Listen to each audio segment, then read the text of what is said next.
trêve est finie. Les bombardements ont repris à Gaza. L'enfer sur terre est revenu, selon les mots d'une responsable de l'ONU.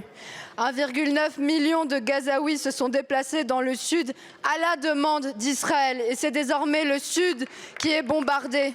16 000 personnes ont été tuées, 6 150 enfants. Si les civils ne meurent pas assassinés par l'armée israélienne, c'est la maladie qui les tuera. 40 000 personnes souffrent désormais de dysenterie aiguë, car l'eau potable manque à Gaza. La colonisation a fait 243 morts en Cisjordanie alors que le territoire n'est pas contrôlé par le Hamas.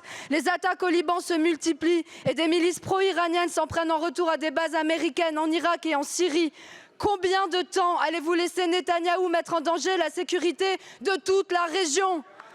Vivre dans une réalité sociale et médiatique parallèle vous permet sans doute d'arriver à vous regarder dans une glace. Mais nous les voyons, les vidéos qu'on nous envoie tous les jours de cadavres d'enfants avec leurs noms écrits sur leurs poignets pour qu'on puisse les identifier sous les décombres. Des grands-pères qui enterrent leur petite fille de 5 ans, des enfants qui disent qu'ils auraient préféré mourir avec leurs parents.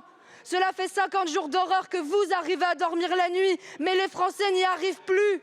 Combien m'écrivent parce qu'ils n'en peuvent plus de votre lâcheté?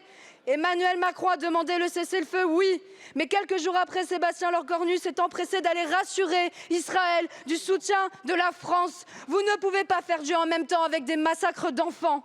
Seuls les actes comptent. Seuls les actes comptent.